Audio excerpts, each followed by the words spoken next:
The rain hammered against the windshield of Lieutenant Marcus Webb's rental car as he pulled into the small town of Riverside, Ohio.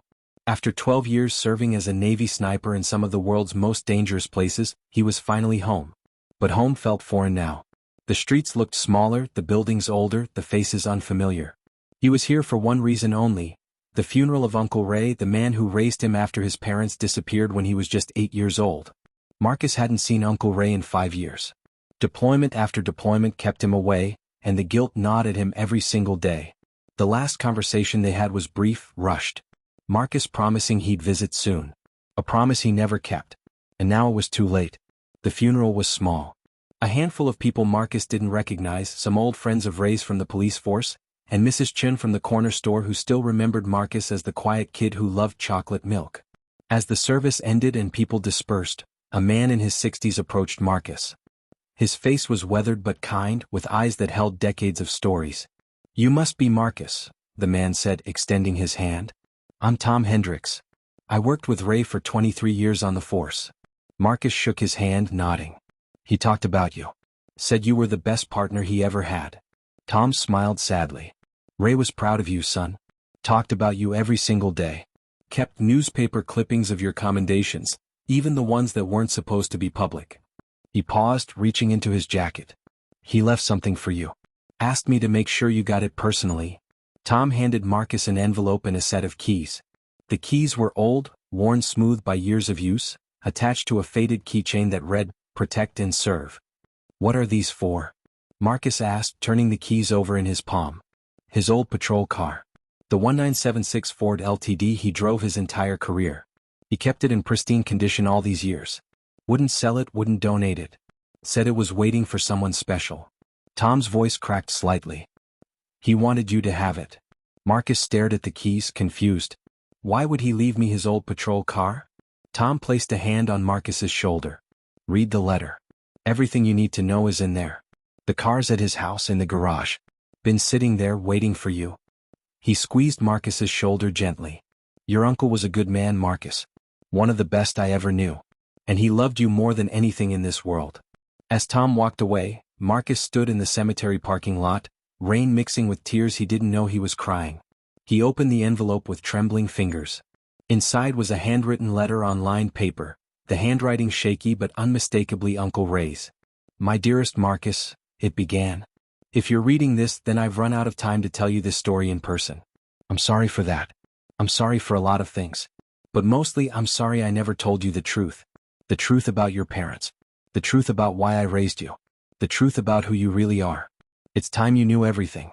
Go to the patrol car. Inside the trunk, behind the spare tire, there's a compartment. You'll find what you need there. I love you, son. I always have. Uncle Ray." Marcus's hands shook as he folded the letter. His parents. The accident.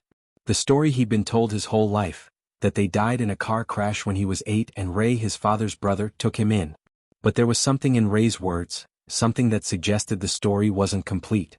He drove to Ray's house, a small ranch-style home on Maple Street that looked exactly as he remembered it. The key still fit the front door. Inside, everything was frozen in time. Ray's coffee mug on the kitchen table. His reading glasses on the arm of his favorite chair.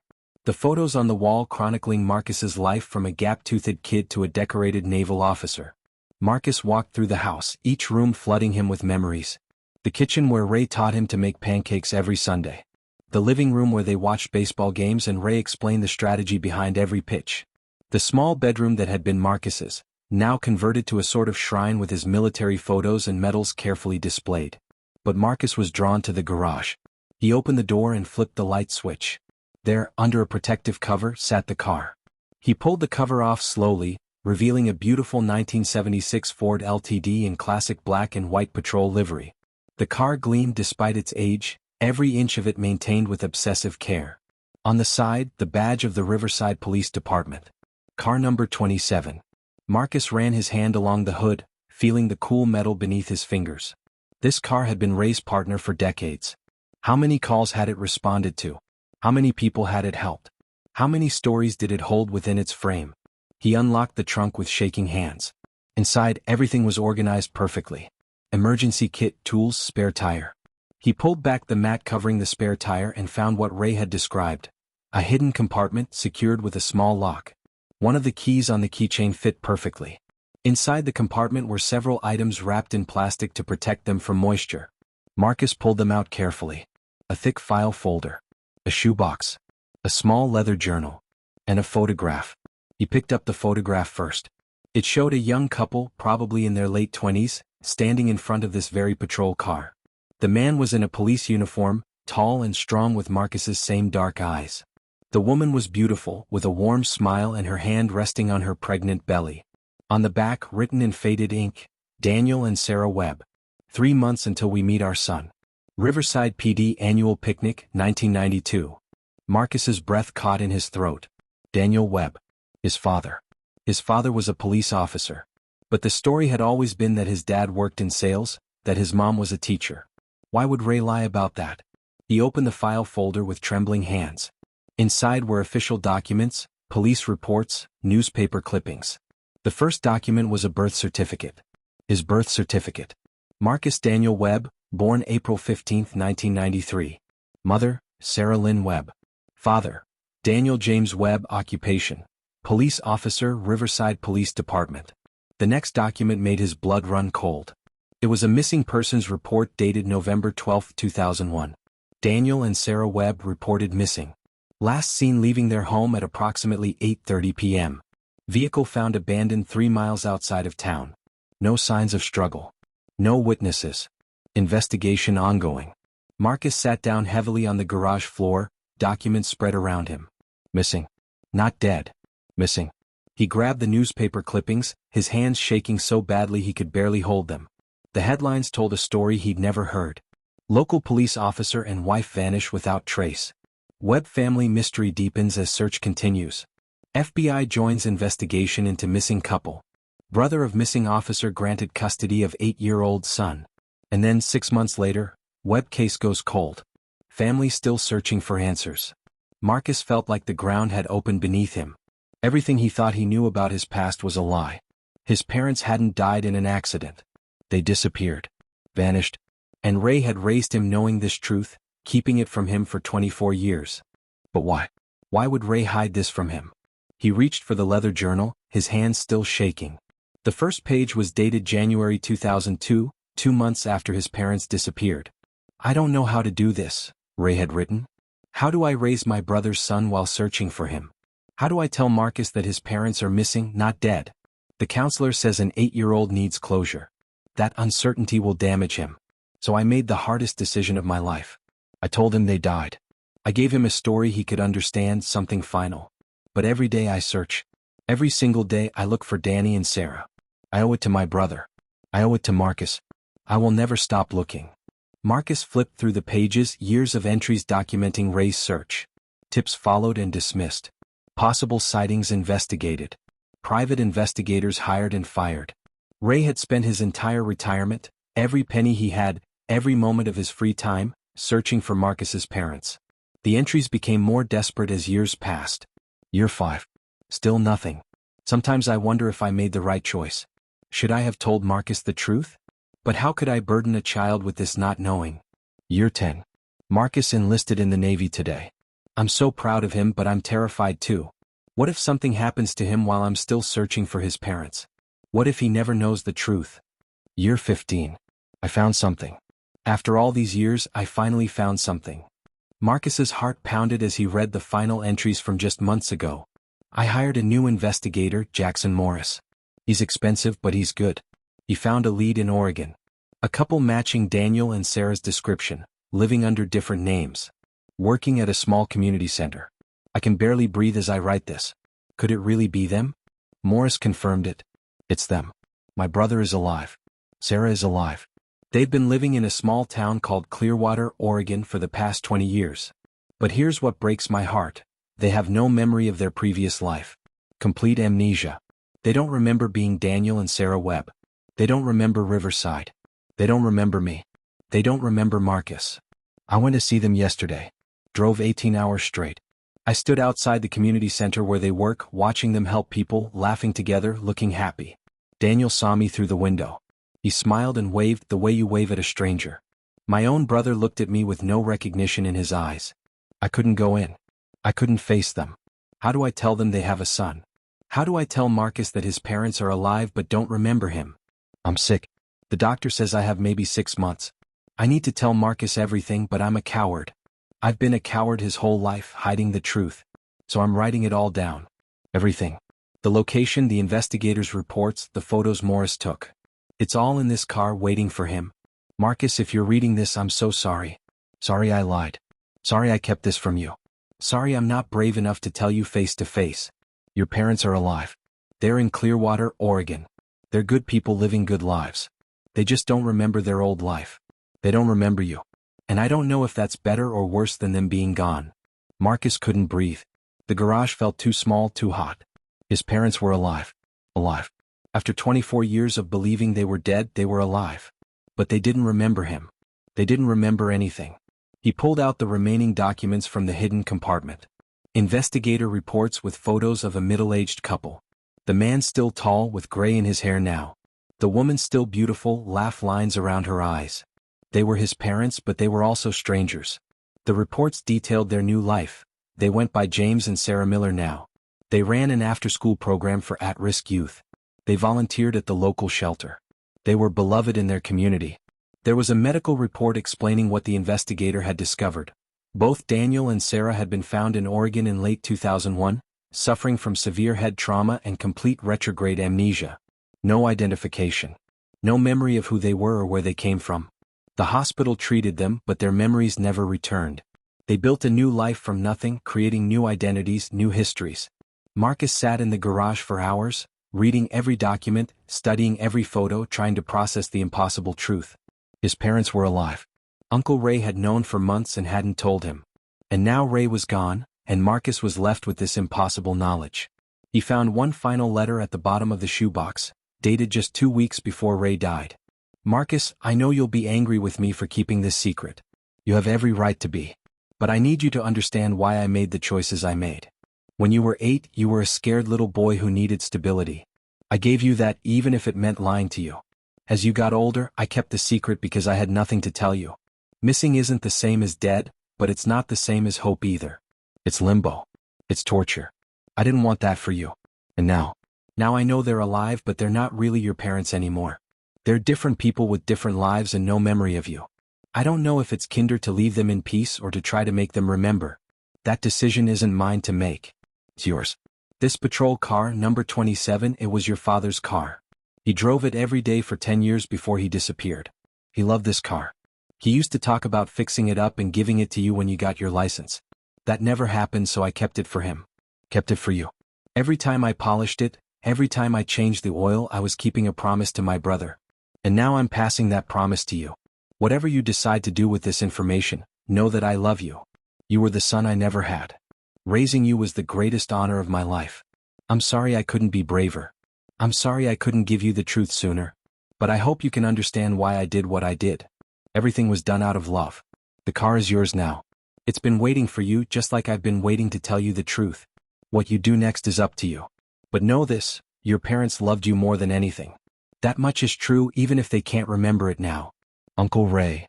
Marcus folded the letter carefully and pressed it to his chest. He sat in his father's patrol car, surrounded by decades of secrets, and finally let himself cry. He cried for the parents he lost. He cried for the uncle who carried this burden alone. He cried for the little boy who never knew the truth. And he cried for the impossible choice now before him. The rain had stopped outside. Through the garage window, Marcus could see the first stars beginning to appear in the clearing sky. He wiped his eyes and looked around the interior of the patrol car. The steering wheel was worn where his father's hands had gripped it thousands of times. The passenger seat had a small tear in the vinyl. The radio was an old model, long since outdated. But everything was clean, maintained, loved. Marcus found himself running his hands over every surface, trying to feel some connection to the father he barely remembered. He opened the glove compartment and found more photos. His dad in uniform, young and proud. His mom, pregnant, laughing. And a photo of 3-year-old Marcus sitting in this very driver's seat, wearing an oversized police hat, his father's arms around him. On the back, his mother's handwriting, Future Officer Webb. Following in Daddy's footsteps. Something inside Marcus broke and healed at the same time. He remembered this moment. It was one of his few clear memories from before they disappeared. The police picnic. His dad letting him sit in the patrol car. The way everyone laughed and took pictures. The pride in his father's eyes. He climbed into the driver's seat, and despite 24 years, despite all the lies and truth, it felt like coming home. He gripped the steering wheel where his father's hands had been and made a decision. The next morning, Marcus started the patrol car for the first time in years. The engine turned over immediately, purring like it had been driven yesterday. Ray had kept everything perfect. Marcus drove through Riverside, past his old school, past the park where Ray taught him to ride a bike, past the ice cream shop where they celebrated every good report card. He drove to the police station and asked to see Chief Martinez, who had been a rookie when his father disappeared. Martinez remembered everything. He filled in gaps, told stories about Daniel Webb that made Marcus laugh and cry at the same time. His father had been a good cop, a kind man, someone everyone respected. "Your uncle never gave up," Martinez said. 24 years he came in here at least once a month, asking if there were any new leads. He followed every tip, no matter how far-fetched. We all thought he was looking for closure, but I guess he was looking for hope. Marcus spent the next week in Riverside, gathering stories about his parents from everyone who remembered them. The picture that emerged was of two people deeply in love, committed to their community, excited about their young son. They were good people who didn't deserve what happened to them. On the 7th day, Marcus made a decision. He loaded the patrol car with a bag of clothes and the box of documents. He programmed his GPS for Clearwater, Oregon. It was a 30-hour drive. He had 30 hours to figure out what he was going to say to two people who were his parents but also weren't. The drive was long and gave him time to think. Time to remember. Time to grieve. Time to plan. He stopped at diners and gas stations, always parking the old patrol car where he could see it, as if afraid it might disappear like everything else. He called Tom Hendricks from a motel in Nebraska. "I found out why Ray left me the car. I know about my parents." Tom was quiet for a long moment. "He told you?" "He left me everything. Letters, reports, photos." "Did you know?" "Not until the end. The last month he told me everything. Asked me to watch over the car if anything happened before he could tell you himself." Tom's voice was thick with emotion. "What are you going to do?" "I'm going to Oregon. I have to see them. I have to know." "What will you tell them?" "I don't know yet. Maybe nothing. Maybe everything. But I need to see them. I need to know they're real." Tom understood. "Ray would be proud of you, Marcus. Whatever you decide, he'd be proud." Marcus crossed into Oregon 2 days later. Clearwater was a small town, beautiful and peaceful, nestled in green mountains. He found the community center easily. It was a simple building with a bright mural painted on one wall, showing children playing and families together.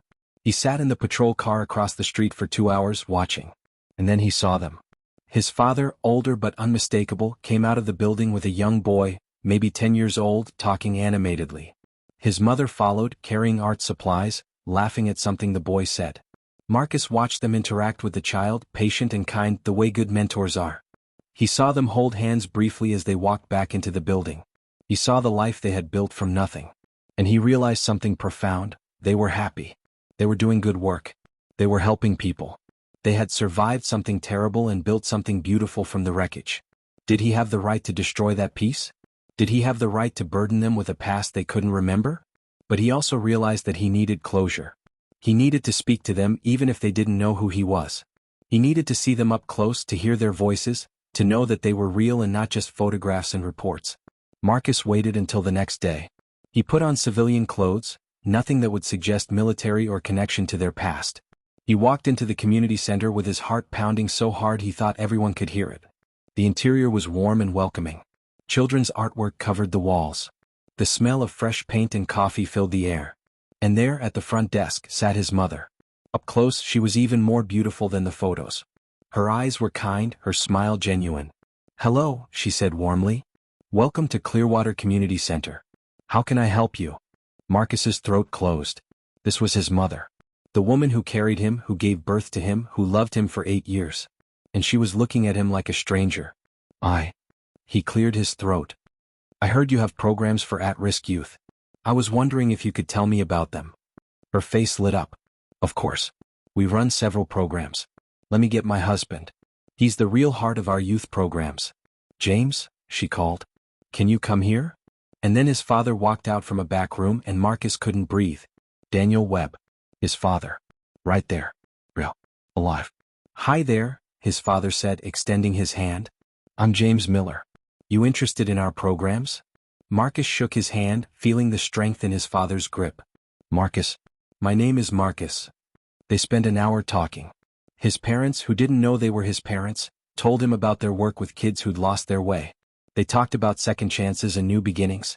They talked about how everyone deserves help, how no one is beyond saving. We know what it's like to lose everything, his mother said softly. We woke up in a hospital 24 years ago with no memory of who we were. We had to build our lives from scratch. It was terrifying. But it taught us that every day is a gift. Every person we help is a second chance for them and for us. His father nodded. We don't know who we were before. Sometimes I have dreams, flashes of images. A small boy laughing. A house with a big yard. But they're just fragments. The doctors say our memories might never come back. So we focus on the now. On the people we can help today. Marcus listened to them talk about their philosophy, their dreams, their hopes. And he realized that while they didn't remember him, everything they were doing was an echo of who they'd been. His father had been a police officer protecting his community. Now he protected kids who needed guidance. His mother had been a teacher. Now she taught art and life skills to children who'd lost hope. They were still his parents even if they didn't know it. You seem sad, his mother observed gently. Are you okay? Marcus realized tears were running down his face. I'm sorry. You both just remind me of people I lost. Good people. His father's expression softened with understanding. Loss is hard. We may not remember our past, but we understand grief. It never really goes away, does it?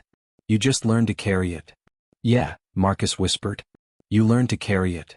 Before he left, his mother pressed a business card into his hand. If you ever need to talk, we're here. That's what this place is for. No one should carry their burdens alone. Marcus looked at the card. James and Sarah Miller. When someone needs a second chance. He smiled through his tears. Thank you. For everything. As he walked back to the patrol car, he knew what he had to do. He would let them be. They were happy. They were doing good. They didn't need a past they couldn't remember and a son who was now a stranger. But he also knew he couldn't walk away completely. Over the next months, Marcus made regular trips to Clearwater. He volunteered at the community center. He mentored some of the same kids his parents mentored. He became their friend, though they never knew he was their son. He watched them from a respectful distance, learning who they were now. His father was patient and wise, with a quiet strength that reminded Marcus of Uncle Ray. His mother was creative and nurturing, able to reach the most troubled kids with just a kind word and understanding smile. One day, 6 months into his regular visits, his father pulled him aside. Marcus, can I talk to you? They sat in the community center's small office. His father looked uncomfortable, searching for words. Sarah and I have been talking, he began. About you. About how you've become such a big part of what we do here. And there's something I need to tell you. He paused, struggling. Sometimes when I'm around you, I get the strongest feeling. Like I should know you.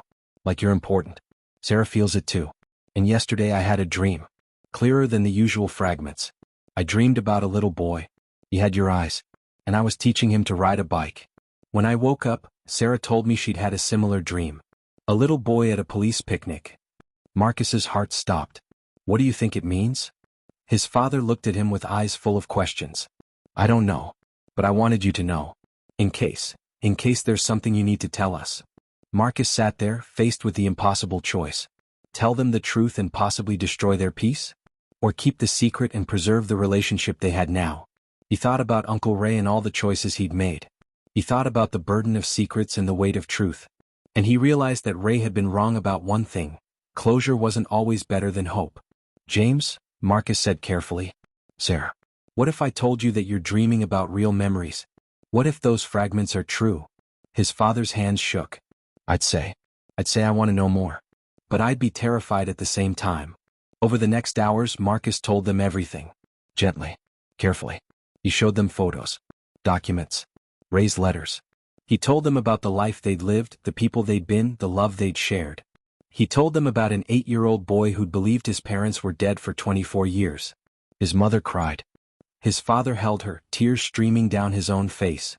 They looked at photos of themselves, of Marcus as a child, of a life they couldn't remember.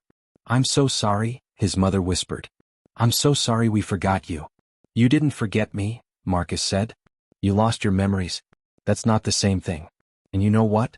You're still the same people. You're still good. You're still helping people. You're still making the world better. That's who you are, memory or no memory. His father looked at him with wonder. You're our son. Our actual son.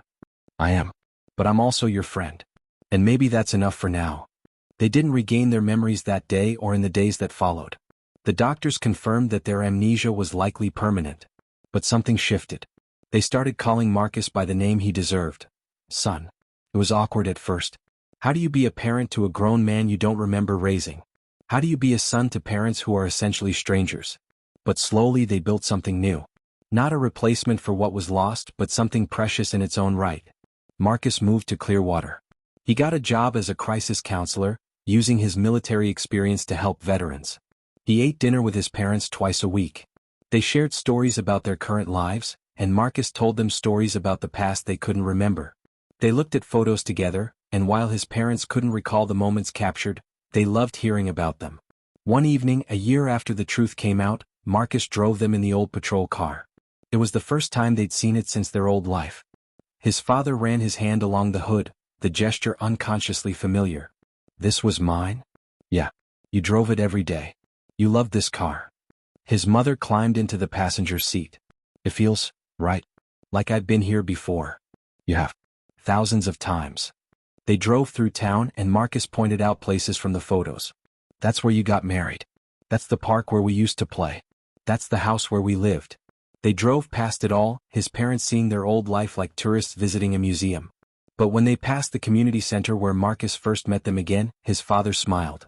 This is our real life though. Isn't it? This is who we are now. Yeah, Marcus agreed. This is who you are. And I'm proud of who you are. His mother reached back from the passenger seat and squeezed Marcus's hand. We may not remember raising you, Marcus. But I want you to know something. If we had our memories back, if we could remember every moment of your childhood, I don't think we could be more proud of you than we are right now. You're an amazing person. And somehow, someway we helped make you who you are. Marcus pulled the patrol car over, unable to see through his tears. His father turned around from the driver's seat, and for a moment, Marcus saw recognition in his eyes. Not memory but something deeper. A connection that transcended memory. You know what Ray told me in one of his letters? Marcus said, wiping his eyes. He said that love doesn't need memory. It exists beyond that. And I think he was right. You don't remember me but you love me. I can feel it. We do, his mother said firmly. We absolutely do. They sat in that old patrol car, the Webb family reunited but changed forever, and they cried together. They mourned what was lost and celebrated what remained. They accepted that some questions would never be answered, some memories would never return. But they had each other now. That was enough. Marcus eventually donated the patrol car to the Riverside Police Department to be displayed in their lobby as a memorial to Daniel Webb and all the officers who served. But before he did, he took one final photo. Him and his parents sitting in the car, smiling. On the back he wrote, "The Webb family. Then and now. Always." The last letter Marcus wrote was to Uncle Ray, even though Ray would never read it. He wrote it in the journal Ray had kept all those years, adding his own entry to the decades of searching and hoping. Dear Uncle Ray, I found them. You gave me the greatest gift anyone could give. You gave me the truth even when it was hard. Even when it hurt. You gave me my parents back. They don't remember me and maybe that would break some people's hearts. But you taught me something important. Love isn't about memory. It's about showing up. It's about being there. It's about making the choice every day to care for someone. You showed up for me every single day for 24 years. You raised me when you didn't have to. You searched for answers when everyone else gave up. You kept their memory alive. And even when you found them and learned the impossible truth, you kept going. You documented everything. You left me the keys, literally and figuratively, to find my way home. I'm not angry that you lied about them being dead. I understand why you did it. An 8-year-old needed closure. And you gave me stability, love, and a future. You were more than an uncle. You were my dad in every way that mattered. My parents are good people living good lives. They're still heroes, just in a different way. They help kids who have lost their way find hope again. And isn't that beautiful? Even without their memories, they're still who they've always been at their core. I'm building a relationship with them now. It's not what any of us expected, but it's real and it's growing. They call me their son. I call them mom and dad. And slowly we're becoming a family again. Not the family we were, but a family nonetheless. The patrol car brought me back to them. You kept it running all those years, keeping a promise to your brother. Now it's fulfilled its purpose. Car number 27 has completed its final mission, bringing the Webb family back together. I wish you could see us now. I wish I could thank you in person. I wish I'd been braver, come home more often, told you I loved you before it was too late. But maybe you know. Maybe wherever you are, you can see that your sacrifice, your love, your impossible burden wasn't carried in vain. You were right about one thing in your letters. Love doesn't need memory. It transcends it. My parents love me even though they don't remember raising me. And I love them even though they're different people now. And I loved you, Uncle Ray. I love you still. Everything I am, everything good in me came from you. Thank you for the car. Thank you for the truth. Thank you for never giving up. Thank you for loving a scared little boy enough to carry an impossible secret for 24 years. Thank you for being my hero. The truth made me cry, Uncle Ray. It brought me to my knees in that garage, surrounded by decades of your devotion. But it also set me free. Free to know. Free to choose.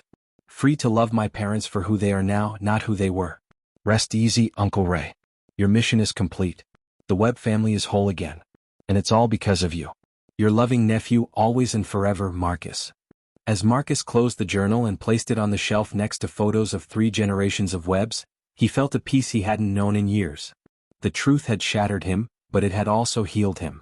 He had lost his parents twice but found them again in a way he never expected. The old patrol car had been more than just a vehicle. It had been a time capsule, a message in a bottle, a bridge between past and present. It had carried Daniel Webb through years of protecting his community. It had sat waiting, maintained by Ray's loving hands, holding secrets and truth. And finally, it had brought Marcus home to a family that existed beyond memory, beyond time, beyond the boundaries of what seemed possible. Some inheritances are money or property. But the most valuable inheritance is love that persists through impossible circumstances, truth that sets you free even when it breaks your heart, and the courage to build something new from the ashes of what was lost. Marcus Webb, Navy sniper and son of Daniel and Sarah Webb, had received all 3. And in the small town of Clearwater, Oregon, 3 people who were strangers and family at the same time continued the work of giving second chances to those who needed them most. Because that's what the Webbs did. Then and now. Always. But life has a way of testing even the strongest foundations. 2 years after Marcus moved to Clearwater, on a crisp autumn morning, everything changed again. Marcus was at the community center helping a group of teenage veterans with their transition to civilian life, when his mother walked in with an expression he'd never seen before. She was pale, trembling, holding a crumpled piece of paper in her hand. "Marcus," she whispered, "I need you to come with me. Right now." They drove in silence to the small house his parents had made their home. His father was sitting at the kitchen table, surrounded by old boxes Marcus had never seen before. His face was streaked with tears. "What's happening?" Marcus asked, fear gripping his chest. His father looked up and Marcus saw something in his eyes. Something familiar. Something that hadn't been there before. "I remember," his father said, his voice breaking. "Marcus, I remember." The boxes on the table were from the hospital in Oregon, the one where his parents had been found 24 years ago. After all these years, the hospital had been closing down, digitizing records, and they'd sent personal effects that had been in storage. Effects that James and Sarah Miller had never known existed because they'd never thought to ask. Inside one box was a police badge. Badge number 27. Daniel Webb, Riverside Police Department. And touching that badge had unlocked something in his father's mind. Not everything. Not all at once. But enough. "I remember you," his father said, standing up and walking toward Marcus. "I remember holding you when you were born. I remember teaching you to ride a bike. I remember the last morning I saw you before." His voice broke. Before everything went dark. Marcus couldn't move. Couldn't breathe. His mother was crying silently in the corner. "What do you remember?" Marcus finally managed to ask. His father sat down heavily as if the weight of returned memory was crushing him. "We were driving. Sarah and I. It was late, maybe 9 or 10 at night. We'd just put you to bed at Ray's house. We were heading home. And then, there were lights. Bright lights. Not from a car. Something else. And then nothing. 24 years of nothing. Until today." His mother moved closer. "James has been having flashes all morning. But I'm not. I still don't remember anything." Marcus knelt beside his father. "What else? What else do you remember?" "Your 8th birthday," his father said, tears streaming down his face. "You wanted a police car cake. Sarah stayed up all night making it. You were so excited you couldn't sleep. And I remember Ray. My brother. God, Ray. He must have searched for us. He must have suffered so much. The next weeks were chaotic. His father's memories returned in waves, unpredictable and overwhelming. Some days he remembered everything clearly. Other days the memories faded like morning fog. His mother remained in the same state, no memories of her past life, watching her husband struggle with a history she couldn't access. Marcus called Tom Hendricks, who immediately drove to Oregon.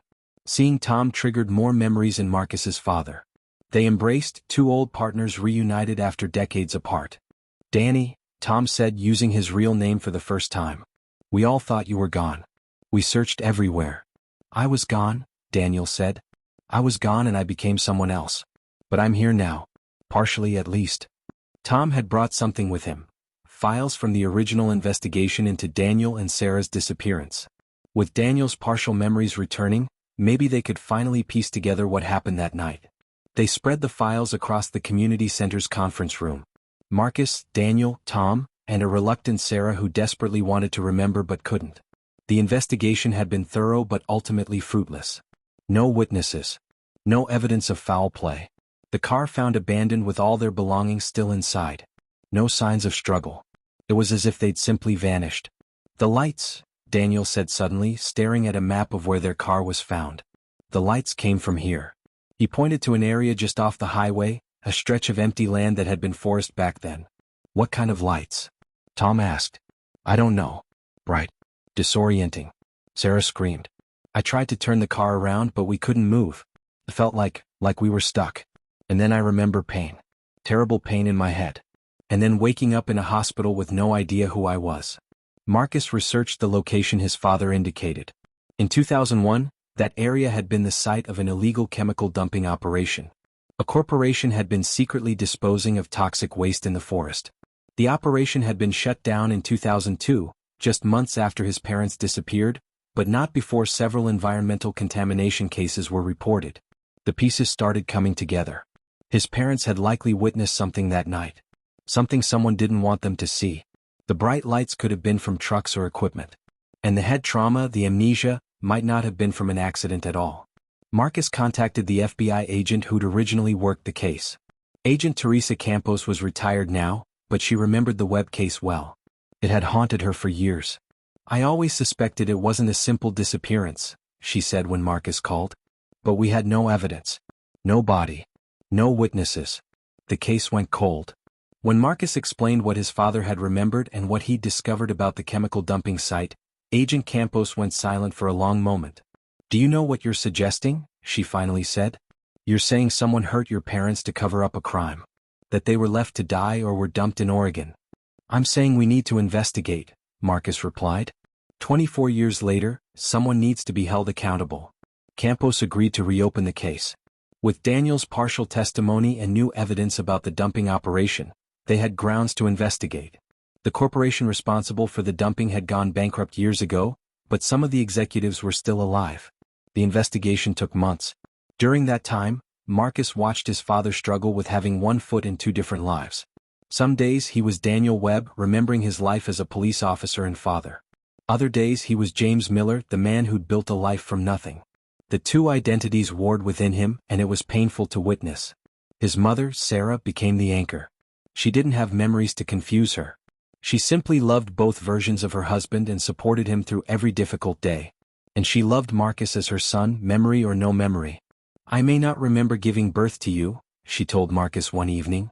But I know you're mine. A mother knows her child even if her mind doesn't remember. My heart remembers. The investigation finally yielded results. One of the executives from the chemical company, facing his own terminal illness, decided to confess. His name was Robert Mitchell, and 24 years of guilt had eaten away at him. Marcus, his father, Tom, and Agent Campos sat in an interview room as Mitchell told his story. He was old now, frail, connected to oxygen, but his mind was clear. I never meant for it to go that far, Mitchell said, his voice weak. We were dumping chemicals illegally. It was supposed to be a quick job. But that night a police car came down the road. Officer Webb and his wife. They saw our trucks. They saw what we were doing. Daniel's hands clenched into fists. Marcus put a hand on his father's shoulder. My guys panicked, Mitchell continued. They used some chemical spray meant to disorient them, just to buy us time to leave. But it was stronger than we thought. The Webbs crashed their car. When we found them, they were unconscious, badly hurt. We should have called for help. God knows we should have. But we were scared. So we drove them to Oregon. Dropped them at a hospital, anonymously. We thought they'd recover and wouldn't remember. We thought we'd get away with it. The room was silent except for Mitchell's labored breathing. You left them for dead, Tom said, his voice cold. We left them alive, Mitchell protested weakly. The hospital saved them. We didn't. We weren't trying to hurt anyone. You destroyed their lives, Daniel said quietly. You took away my son's parents. You took away 24 years of our lives. You took away memories, experiences, everything that made us who we were. Mitchell cried, genuine remorse in his tears. I know. I've lived with it every day. I'm dying now and I can't die with this secret. I needed to confess. I needed you to know the truth. The confession led to charges against the surviving executives who'd been part of the cover-up. It wouldn't bring back the lost years, but it was justice of a sort. It was truth. And sometimes truth is all you can get. But the confession had unexpected consequences. The stress of the investigation, the returned memories, the trauma of reliving that night through Mitchell's words, it all became too much for Daniel. One morning, Marcus found his father sitting in his patrol car, the one Marcus had brought from Riverside after donating the original to the police museum. Daniel had bought it specifically to feel connected to who he'd been. I don't know who I am anymore, Daniel said when Marcus climbed into the passenger seat. Am I Daniel Webb, the cop who lost everything? Or am I James Miller, the man who built something beautiful from tragedy? Can I be both? Marcus thought about his own journey, his own identity struggles after leaving the Navy. You know what Uncle Ray taught me? He taught me that we're not just one thing. We're the sum of all our experiences, all our choices. You're both Daniel and James. You're the cop who served his community, and you're the mentor who gives kids second chances. Those aren't different people. They're the same person who never stopped wanting to help others. Daniel looked at his son with tears in his eyes. When did you get so wise? I had good teachers, Marcus said. 2 fathers who showed me what it means to be a good man. Over time, Daniel learned to integrate his 2 identities. He legally changed his name back to Daniel Webb but continued the work he'd been doing as James Miller. The community center was renamed the Webb Center for Second Chances. It became a beacon not just for at-risk youth, but for people rebuilding their lives after trauma. Sarah, still without her memories, threw herself into art therapy, using creativity to help others process trauma she couldn't remember experiencing herself. She painted murals throughout Clearwater, each one telling a story of hope and renewal. One mural, her masterpiece, depicted a family of 3 separated by darkness but connected by threads of light. She called it Memory of the Heart. Marcus became the director of the center's veteran program, using his own experiences and his family's story to help veterans transitioning to civilian life. He understood what it meant to lose part of yourself and have to rebuild. He understood the struggle of identity and purpose. One veteran who came through the program was a young woman named Sophie Chin. She'd served 2 tours in Afghanistan and came home struggling with severe PTSD. She was angry, lost, convinced she was broken beyond repair. Marcus saw himself in her. He saw the scared kid he'd been, the confused young man who'd learned his whole life was built on necessary lies. And he knew how to help her. You're not broken, he told her during their first session. You're changed. There's a difference. Sophie scoffed. Easy for you to say. You've got everything figured out. Marcus laughed, not unkindly. You want to hear a story? A story about a Navy sniper who thought his parents were dead for 24 years, only to discover they were alive but didn't remember him? A story about a man who had to rebuild his entire understanding of his life and identity. He told her everything. The patrol car. Uncle Ray. The search. Finding his parents. His father's partial memory return. The investigation. All of it. Sophie listened, her anger slowly melting into tears. How did you get through it? One day at a time, Marcus said. With help. With people who cared. With purpose. The same way you're going to get through your struggles. Sophie became one of the center's success stories. Within a year, she was helping run the program, mentoring other veterans. She and Marcus became close friends and eventually something more. 2 people who understood loss and rebuilding, finding hope in each other. 3 years after the truth about his parents' disappearance came out, Marcus stood in front of the Riverside Police Department, this time for a memorial ceremony. They were dedicating a new training facility in honor of Officer Daniel Webb and all officers who'd suffered in the line of duty. His father stood beside him in uniform for the first time in 24 years. He'd been reinstated as an honorary officer, his years of service finally recognized. His mother was there too, still without memories but radiant with pride for a husband she knew had been a hero, even if she couldn't remember it. Tom Hendricks gave a speech about his former partner, about Ray's tireless search, about never giving up on the truth. And then Marcus was asked to speak. He stood at the podium, looking out at the assembled officers, citizens and family friends. Sophie squeezed his hand before he walked up. "My name is Marcus Webb," he began. "And I'm the son of Officer Daniel Webb and Sarah Webb. For most of my life I thought they were gone. My uncle, Ray Webb, raised me with love and devotion, and I'll be forever grateful for that. But today I want to talk about a different kind of heroism." He told the story. All of it. The disappearance. The lies that protected a child. The search that never ended. The discovery. The partial memories. The investigation. The justice finally served. "My father doesn't remember most of his life," Marcus said, his voice strong. "My mother remembers none of it. But here's what I learned. Heroism isn't about memory. It's about character. It's about who you are at your core, the choices you make even when you don't know who you were." He looked at his parents in the audience. "My father lost his memories and became a man who helps troubled kids find their way. My mother lost everything and became an artist who helps others heal through creativity. They didn't remember being heroes, but they continued being heroes anyway. That's who they are. That's who they've always been." The audience was silent, many crying openly. "And my Uncle Ray," Marcus continued, his voice breaking. "He never stopped searching. Never stopped hoping. He carried the weight of an impossible secret to protect a child, and then spent every day of his life trying to bring that child's parents home. That's love. That's devotion. That's heroism in its purest form." He held up the keys to the original patrol car, now displayed in the museum. "This car was my father's partner for years. My uncle maintained it for decades, keeping a promise. And it led me back to my parents. It's a symbol of service, sacrifice, and the belief that some things are worth preserving, worth fighting for, worth never giving up on."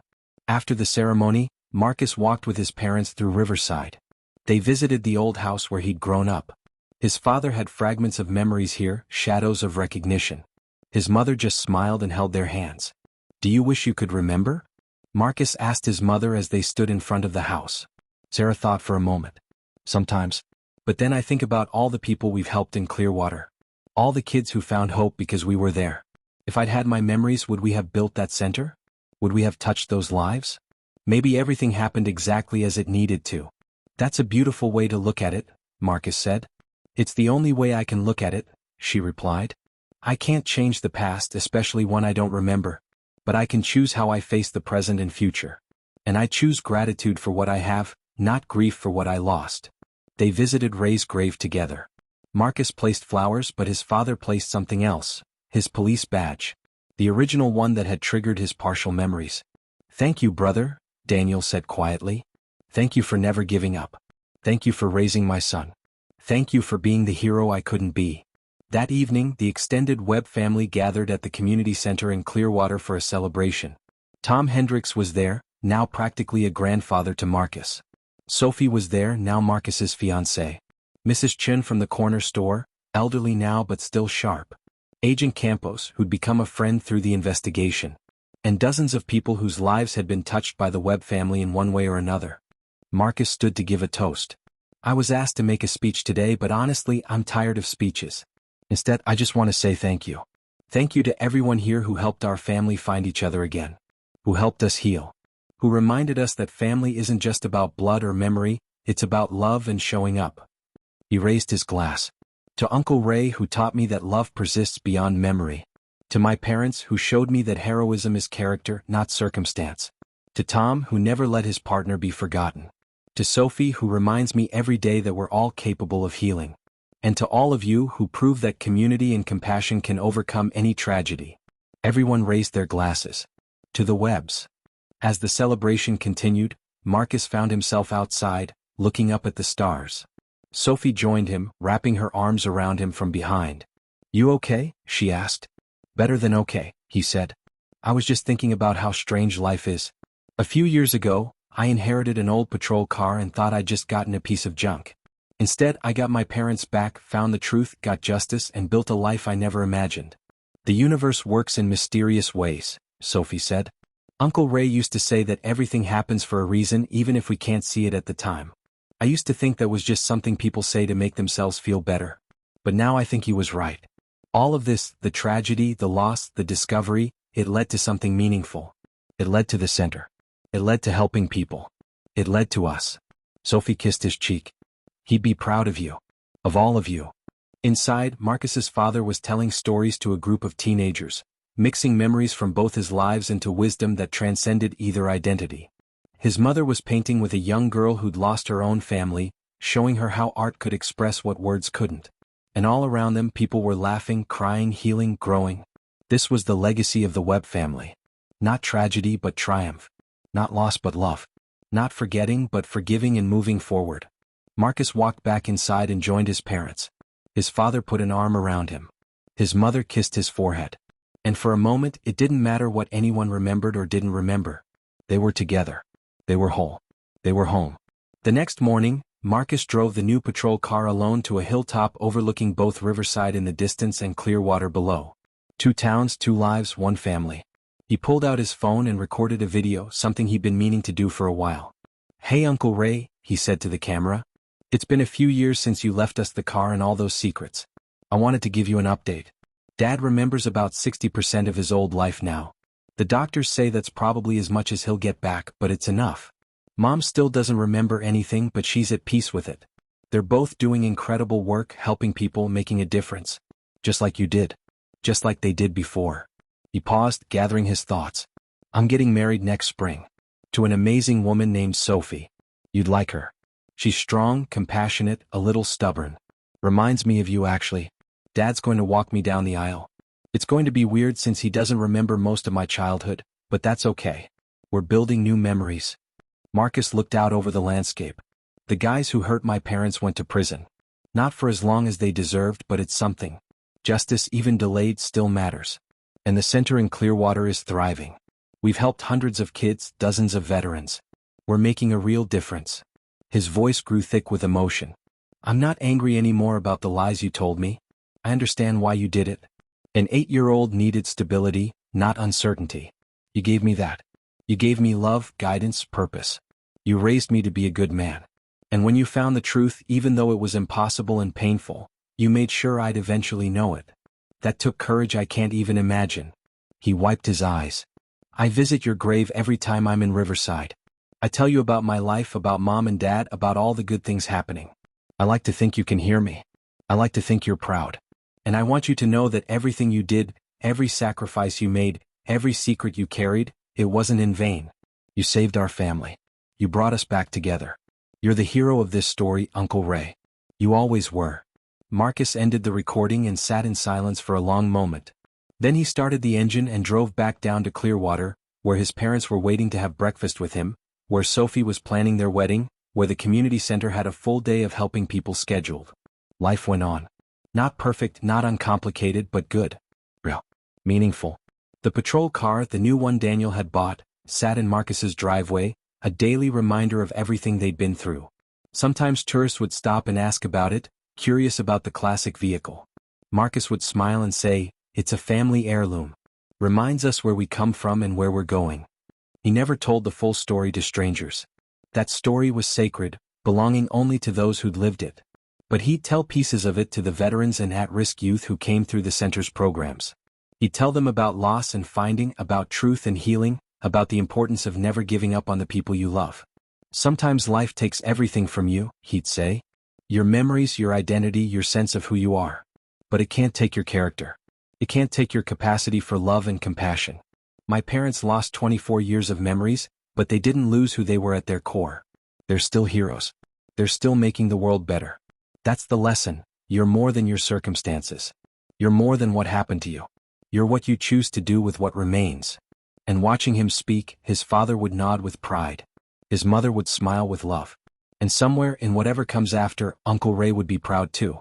The Webb family had faced the impossible and come through stronger, ready to help others do the same. That was their legacy. That was their purpose. That was their truth. But the universe wasn't finished with the Webb family yet.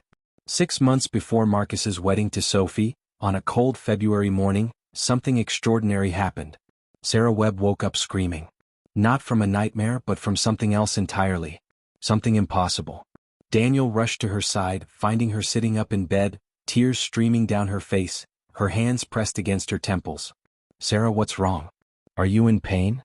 She looked at him, and in her eyes was something he hadn't seen in 25 years. Recognition. Deep, profound recognition. "Danny," she whispered, using the nickname only one person had ever called him. "Danny, I remember. I remember everything." The return of Sarah's memory wasn't gradual like Daniel's had been. It came all at once, a flood of 25 years crashing through the dam that had held them back. She remembered Marcus as a baby. His first steps. His first day of school. She remembered the night they disappeared. The lights. The fear.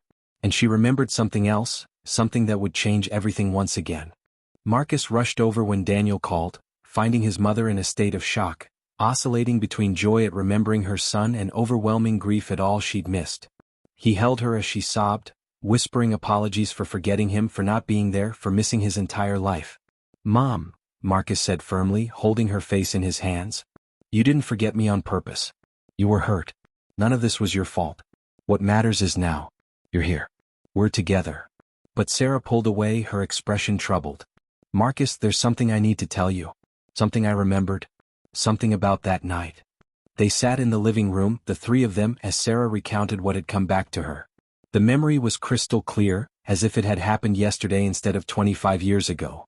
"We weren't just driving home that night," she began, her voice shaking. "We were running. We discovered something at the police station earlier that day."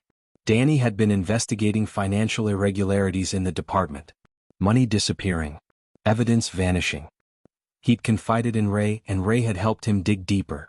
Daniel leaned forward, his partial memory suddenly making more sense. "I remember. There was corruption. Someone high up." Sarah nodded. "Captain Theodore Brennan. He was taking bribes from the chemical company to look the other way on their illegal dumping. But it was worse than that. He was also involved in evidence tampering, protecting criminals who paid him. Danny had compiled proof. Documents, recordings, everything. We were going to drive to the state police that night to turn it all over." Marcus felt cold. The chemical company wasn't random. They were working with someone in the police department. "Brennan knew Danny was investigating him," Sarah continued. "We didn't know it, but he'd been monitoring Danny's work. That night when we left Ray's house with you, we were supposed to go home. But Danny got a call. An anonymous tip about a dumping operation happening right then. He wanted to catch them in the act, get photographic evidence. So we went. The pieces were falling into place. And Brennan had set you up," Marcus said. "He told the chemical company you were coming." Sarah's tears fell freely now. "We had all the evidence against Brennan in the car. All of it. When they attacked us, when they took us to Oregon, they took the evidence too. Brennan got away with everything. And we couldn't remember to tell anyone." Marcus immediately called Agent Campos, who arrived in Clearwater within hours. Tom Hendricks came too, his face grave as Sarah recounted her returned memories. The implications were staggering. Theodore Brennan had retired as chief of police in Riverside, honored and respected. He was still alive, living comfortably on his pension and the money he'd stolen over the years. "This changes everything," Campos said. "With Sarah's testimony, we can reopen not just the assault case but the corruption investigation. But Brennan is well connected. This won't be easy." Tom's hands were shaking with rage. "I worked under that man for years. I trusted him. And all along he destroyed Danny and Sarah's lives to save himself." The investigation that followed was intense and dangerous. Brennan, now 73 years old, was still powerful in Riverside. He had friends in high places, lawyers on retainer, and decades of practice in covering his tracks. When he learned about Sarah's returned memory and the renewed investigation, he didn't go quietly. Anonymous threats started arriving at the community center. Marcus's car was vandalized. Someone broke into his parents' home while they were at work, turning it upside down. The message was clear: back off or face consequences. But the Webb family had already lost 25 years to Brennan's crimes. They weren't backing down now. Marcus used his military training to establish security protocols. Sophie, with her own combat experience, helped train the community center staff in safety procedures. Tom came out of retirement to officially assist with the investigation, using his knowledge of the Riverside Police Department to help build the case. The breakthrough came from an unexpected source. Robert Mitchell, the chemical company executive who'd confessed to assaulting Daniel and Sarah, agreed to testify about Brennan's involvement. He was already in prison, already dying. He had nothing left to lose and everything to gain in terms of his conscience. Brennan orchestrated everything, Mitchell testified in a deposition. He told us Officer Webb was getting too close. He gave us Webb's schedule, his patrol routes. He told us where he'd be that night. He even provided the chemicals we used to incapacitate them. In exchange, we'd been paying him $50,000 a month to ignore our dumping operations. The testimony was damning, but they needed more. They needed physical evidence. And Sarah, with her newly returned memories, knew where it might be. The evidence we compiled against Brennan, she told the investigators. It wasn't just in our car. Danny made copies. He was paranoid about losing it. He gave one set to Ray to hide, and he hid another set himself. They already knew about the set Ray had hidden, the documents that had been in the patrol car. But the second set was news. Sarah remembered watching Daniel hide it, but the memory was fragmented, unclear. It was somewhere he went every day, she said, struggling to recall. Somewhere no one would think to look. Somewhere safe. Marcus thought about his father's routines, his life as a police officer. The station. He hid it at the police station. Sarah's eyes widened. Yes, but where? I can't remember exactly. They needed access to the Riverside Police Department, specifically to areas that hadn't been renovated since 2001. Chief Martinez, who'd taken over after Brennan retired, was cooperative but cautious. If Brennan hid evidence tampering, I need to know. But I can't let you tear apart the building on a hunch. Daniel, with his partial memories and his years of experience as an officer, walked through the old station with Marcus and Tom. He touched walls, opened lockers, searched for anything that felt familiar. And then, in the old evidence room, in a section that hadn't been used in decades, he found it. Behind a loose brick in the wall, exactly at eye level for someone 6 feet tall like Daniel, was a waterproof bag. Inside were documents, USB drives, photographs, and audio recordings. 25 years of evidence, perfectly preserved. The contents were explosive. Brennan hadn't just been working with the chemical company. He'd been running a protection racket, taking money from multiple criminal enterprises. He'd buried evidence in dozens of cases. He'd framed innocent people. He'd let guilty people walk free. For over a decade, he'd corrupted the entire Riverside Police Department from the top down. When the evidence was presented to the district attorney, even Brennan's expensive lawyers couldn't save him. He was arrested at his home, led away in handcuffs while news cameras captured every moment. The man who'd destroyed the Webb family's life, who'd stolen 25 years from them, was finally facing justice. But victory came with unexpected complications. The revelation of Brennan's corruption meant that hundreds of cases had to be reviewed. Convictions were overturned. Families who'd thought they had closure discovered they'd been lied to. The Riverside Police Department's reputation was in shambles. And through it all, the Webb family was at the center of a media firestorm. Marcus watched his mother struggle with the attention. She'd only had her memories back for a few months, and now she was being asked to relive her trauma in courtrooms and news interviews. She was strong, but the weight was crushing. I thought remembering would make everything better, Sarah confided in Marcus one evening. But now I remember everything we lost.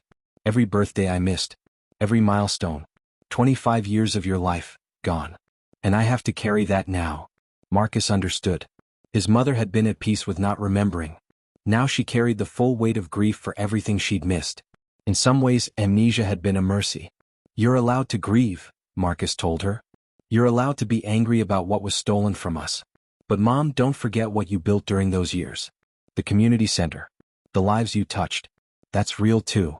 Sophie became an unexpected pillar of support for Sarah. The two women, both struggling with trauma, formed a deep bond. Sophie taught Sarah the coping mechanisms she'd learned in therapy. They painted together, using art to process pain. And slowly, Sarah learned to integrate her two selves, the woman she'd been and the woman she'd become. The trial of Theodore Brennan was one of the most publicized in the state's history. Marcus sat in the courtroom every single day, watching the man who destroyed his family face accountability. His parents testified, walking the jury through that terrible night and its aftermath. Tom testified about the corruption he'd unknowingly worked under. And victim after victim came forward, people whose lives had been ruined by Brennan's crimes. The defense tried to paint Brennan as an old man who'd made mistakes in judgment. but the evidence was overwhelming. The jury deliberated for less than 4 hours before returning guilty verdicts on all counts: conspiracy, assault, corruption, evidence tampering, and more. At sentencing, the judge allowed victim impact statements. Marcus stood at the podium, looking at the man who'd taken everything from his family. "You stole my parents when I was 8 years old," Marcus said, his voice steady. "You took away my childhood. You took away their memories. You took away 25 years of our lives together. You did all of this to protect your own greed and corruption." Brennan stared at him, defiant and unrepentant. "But here's what you didn't take," Marcus continued. "You didn't take our character. You didn't take our capacity to love. You didn't take our ability to heal and help others. My parents, even without their memories, continued to be heroes. They built something beautiful from the ashes you left behind. And I became a man who helps others despite the childhood you destroyed. You wanted to ruin us, but you failed. We're stronger than you ever were." The judge sentenced Brennan to 45 years in prison. At 73, it was essentially a life sentence. As he was led away, Brennan finally showed emotion, tears running down his face. But they were tears for himself, not remorse for what he'd done. After the trial, the Webb family tried to return to normalcy, but normalcy had changed. Sarah's returned memory meant she could now actively participate in therapy with veterans and trauma survivors in a new way. She understood, viscerally, what it meant to lose yourself and find your way back. Her testimony became powerful not just in court, but in healing. Daniel continued to struggle with his hybrid identity, but he found purpose in police reform advocacy.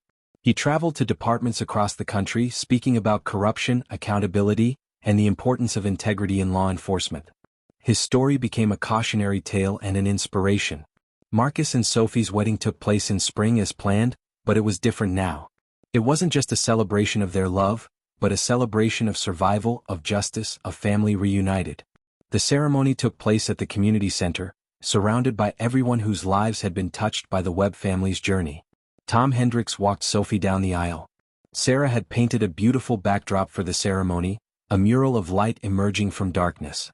And Daniel, wearing his dress police uniform for the first time in over 25 years, stood proudly beside his son. When it came time for vows, Marcus held Sophie's hands and spoke from his heart. 5 years ago, I inherited an old patrol car and thought my life was simple. I was a Navy sniper with a clear mission. But that car led me on a journey I never expected. It brought me to my parents. It brought me to truth. And eventually it brought me to you." He looked at his parents in the front row. "I learned that family isn't about perfect memories or unbroken histories. It's about showing up. It's about choosing each other every day. It's about turning tragedy into purpose." Then he looked back at Sophie. "You showed up when I was lost. You understood my pain because you'd lived your own. And together we're building something beautiful. I vow to show up for you every day. I vow to turn our struggles into strength. I vow to love you through whatever storms may come, because I know now that we're capable of weathering anything." Sophie's vows were equally moving, speaking about finding hope when she'd lost it, about Marcus and his family teaching her that healing was possible, that life after trauma could be rich and meaningful.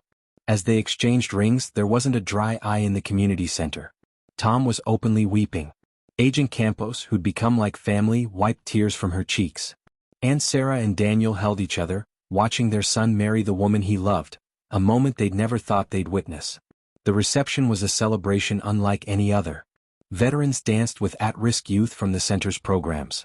Police officers from Riverside mingled with artists from Clearwater. It was a collision of all the worlds the Webb family had touched, united in joy. Late in the evening, Marcus found his father standing alone outside, looking up at the stars. He joined him and they stood in comfortable silence for a moment. "I've been thinking about Ray," Daniel said finally. "About how he kept searching even when everyone else gave up. About how he carried that burden alone for so long." "He loved you," Marcus said simply. "I know. And I wish I could thank him.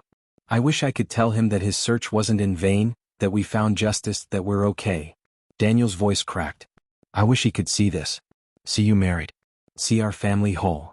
Marcus pulled out his phone and showed his father the video he'd recorded on the hilltop months ago. "I talk to him sometimes. Tell him everything that's happening. It helps." Daniel watched the video, tears streaming down his face. When it ended, he wrapped Marcus in a tight embrace. "You're so much like him. Like Ray. Strong, loyal, never giving up on the people you love. He raised you well, son. He raised you so well."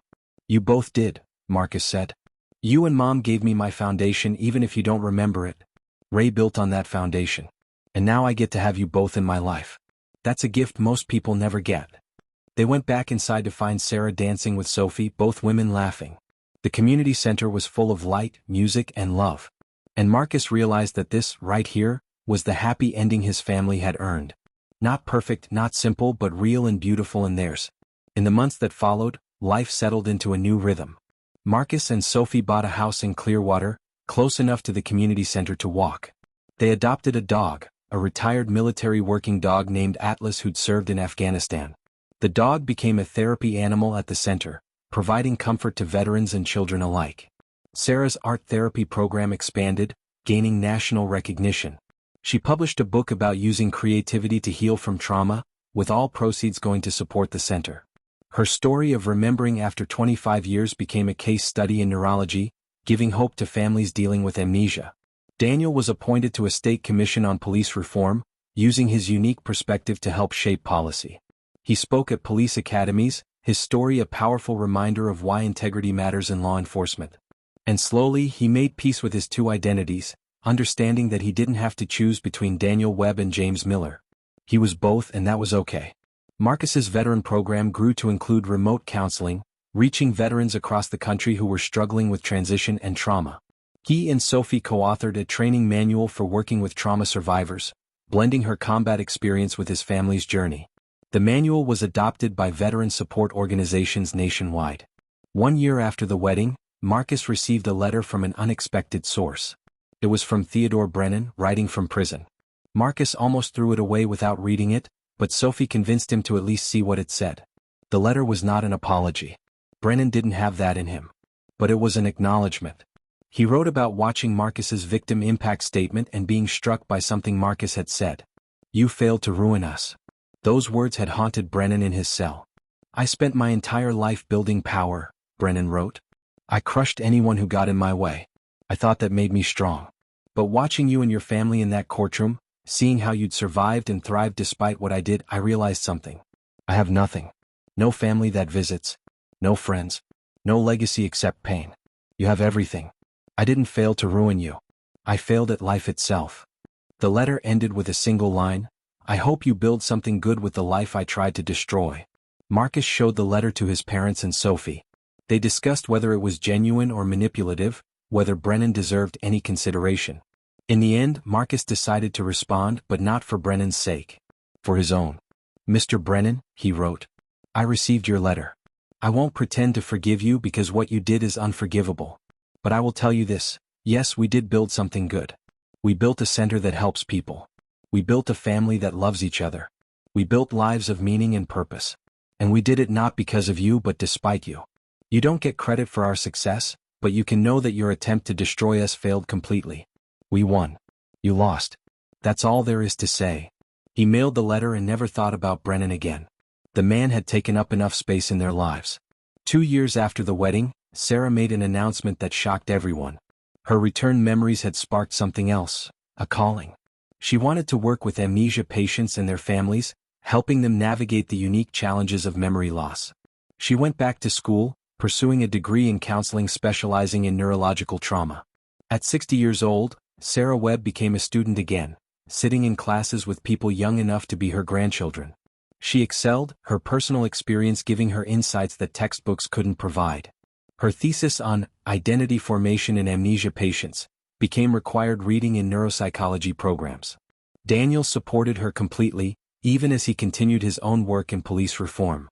They became a power couple in their respective fields, their story inspiring countless others who'd faced seemingly insurmountable obstacles. And Marcus watched his parents bloom in these new chapters of their lives with pride and amazement. They'd lost 25 years, but they weren't wasting a single day of what remained. They were living with intention, purpose, and joy. On the 5th anniversary of finding his parents, Marcus organized a special event at the community center. It was officially being renamed the Ray Webb Memorial Center for Second Chances, with a statue of Uncle Ray unveiled in the garden.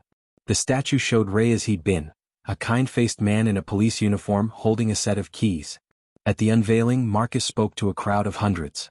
"My Uncle Ray never gave up on finding my parents. He searched for 24 years, never losing hope. And when he found them, when he learned the complicated truth, he didn't burden them with it. Instead, he left me the keys, literally and figuratively, to find them myself. This center exists because of his legacy of never giving up on the people we love. Tom Hendricks pulled the cloth off the statue, revealing Ray's bronze likeness. The plaque read, "Ray Webb, he believed in second chances and never stopped searching for truth." Marcus placed a patrol car keychain at the base of the statue, the same one that had started this entire journey. And he whispered a final thank you to the uncle who'd given him everything.